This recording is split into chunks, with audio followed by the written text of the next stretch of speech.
अमेरिकी मौरख और माहिर फल्कियात माइकल हार्ट ने एक किताब लिखी है द 100, जिस किताब में उसने तारीख के सबसे ज्यादा 62 अफराद की दर्जाबंदी की है और बयान किया है कि उनमें से हर एक दुनिया पर किस तरह असरअंदाज हुआ है। इस किताब ने बहुत मकबूलियत हासिल की। आप जानते हैं यूट्यूब पर ऐसी वीडियोस भी मौजूद हैं जिनका उन्वान है 10 अमीर तरीन अफराद या 5 इंतहाई पुरअसरार अफराद या 5 सबसे ज्यादा वहशी मुजरिम वगैरह वगैरह, और इन वीडियोस ने लोगों की तवज्जो हासिल कर ली। इन वीडियोस की तरह ये किताब भी शाया होते ही मशहूर हो गई। तो ये 100 लोग कौन है, उन्होंने क्या किया है, क्या उन लोगों ने किसी तरह मुझे भी मुतासिर किया है? ग्राहम बेल से थॉमस एडिसन तक किताब में बहुत से मशहूर लोग हैं। अरस्तु, Einstein, Christopher Columbus, Isaac Newton और मुख्तलिफ शोबों से ताल्लुक रखने वाले बहुत से मशहूर लोग इस फहरिस्त में शामिल हैं, जिन्होंने दुनिया पर अपने असरात छोड़े। मुमकिन है आपको हैरत हो कि इनमें सबसे ऊपर जिस शख्सियत का नाम है वो हमारे पैगंबर सल्लल्लाहु अलैहि वसल्लम है। किताब के मुसन्निफ ने एक बहुत ही दिलचस्प वजह बयान की है कि उसने हज़रत सल्लल्लाहु अलैहि वसल्लम का नाम पहले नंबर पर क्यों रखा। मेरा दुनिया के बाअसर तरीन अफराद की फहरिस्त में मोहम्मद को पहले नंबर पर रखना,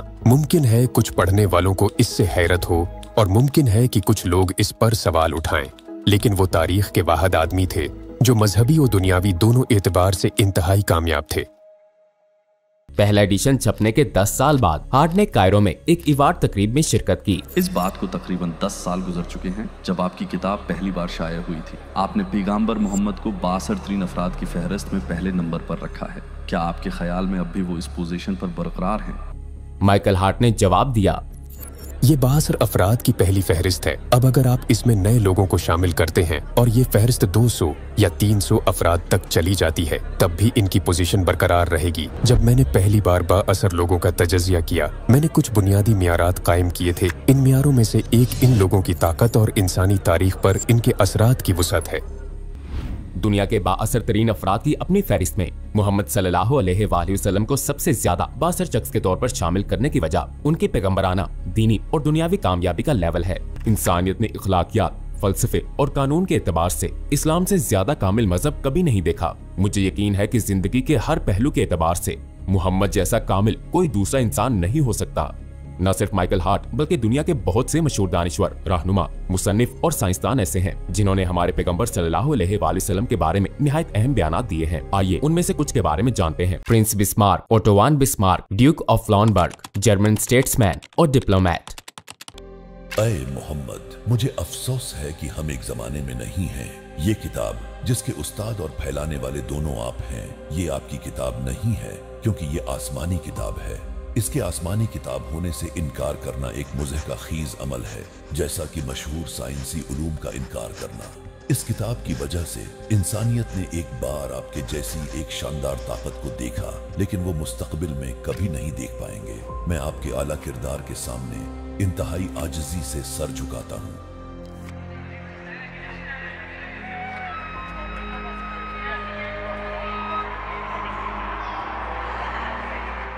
महात्मा गांधी। मैं एक ऐसे शख्स की ज़िंदगी के बारे में जानना चाहता था जिन्होंने बिलाशुबा लाखों लोगों के दिलों पर हुकूमत की। जब मैंने इन्हें पढ़ा तो मुझे यकीन हो गया कि इस ज़माने में इस्लाम को गलबा हासिल होने में तलवार का कोई किरदार नहीं था। अपनी ज़ात के इतबार से पैगंबर अपनी बातों में सच्चे थे, इंसाफ पसंद, अपने पैरोकारों और साथियों के साथ मुखलिस, बहादुर और निडर थे।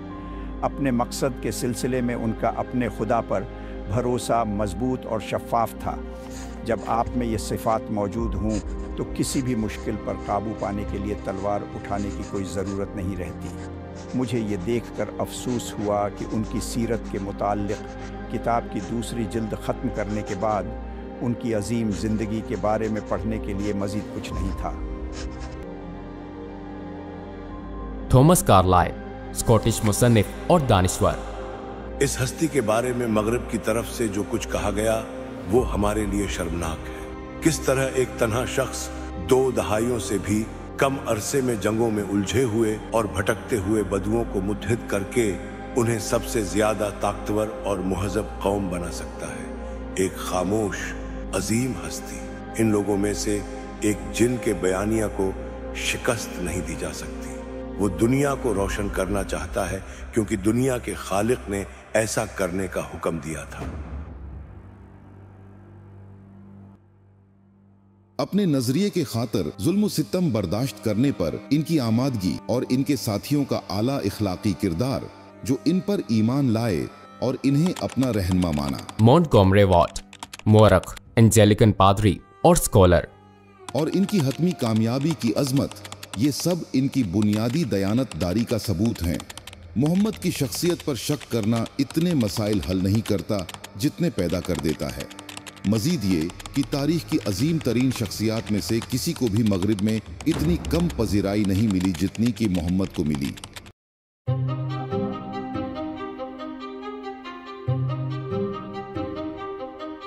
ख़वातीन के हिजाब से मुतालिक इनका हुक्म प्रैक्टिकल है, जिसका मकसद इनको जलील करना नहीं बल्कि इनको बुलंद करना है। कैरन आर्मस्ट्रॉन्ग, बरतानवी मुसन्निफ, मुबस्सिर और तारीख़ मज़ाहिब की स्कॉलर। इनका मौक़िफ़ मगरिब के साम्राज्य के खिलाफ था। इनका मकसद, जिसे उन्होंने पूरा किया, न सिर्फ मुआशरे को ठीक करना था बल्कि बनी नौए इंसान की पूरी तारीख़ को बदअनवानी से बचाना और एक मुनसिफाना मुआशरा कायम करना था। वो बच्चों पर बहुत मेहरबान थे और बदले में बच्चे भी उनसे बहुत प्यार करते थे। जब भी वो मदीना में वापस आते, बच्चे प्यार से उनके गले लग जाते। वो नहायत ज़हीन और करिश्माती लीडर थे जिन्होंने तारीख का रुख बदल दिया।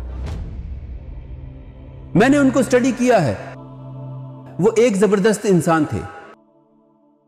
जॉर्ज बर्नार्ड शॉ, 1925 में अदब का नोबेल इनाम हासिल करने वाला आयरिश मुसन्निफ और कलमकार।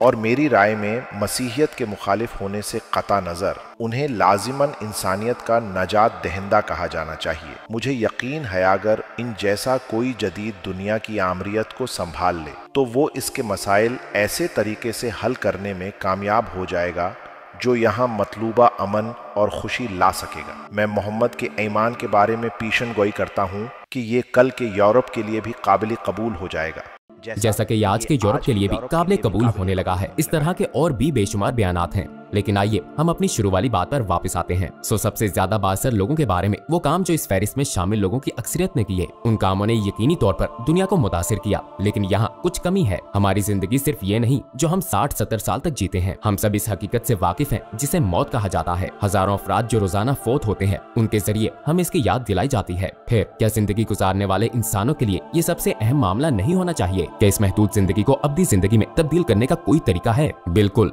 ये पूरी तारीख में बनीनो इंसान के लिए अहम तरीन मामला है। मौत के बाद क्या होता है? हम इस दुनिया में कहां से आए हैं? हम कहां जा रहे हैं? हमें यहां कौन लाया? हमारे यहां आने का मकसद क्या है? ये सब चीजें क्यों हो रही हैं? सबसे ज्यादा बाअसर इंसान ऐसा शख्स होना चाहिए जो इंसानियत की सबसे बड़ी परेशानी का हल पेश कर सके, जो इस पैगाम और खुशखबरी को सदियों तक और लाखों लोगों तक पहुंचा सके। और उन जवाबात के साथ उस शख्स के लिए जरूरी है कि वो इस दुनिया में रहते हुए लोगों को खुश रहने का दुरुस्त फार्मूला भी फराहम करे। वो शख्सियत बगैर किसी शक व शुबा के हमारे पैगंबर हजरत मोहम्मद सल्लल्लाहु अलैहि वसल्लम ही हैं। न सिर्फ उन्होंने वो सच पहुंचाया जो वो लाए थे, बल्कि उन्होंने अमली तौर पर इसे अपनी जिंदगी में अपनाकर भी दिखाया। जैसा कि उनके सहाबा उनके बारे में कहते हैं कि वो चलता फिरता कुरान थे।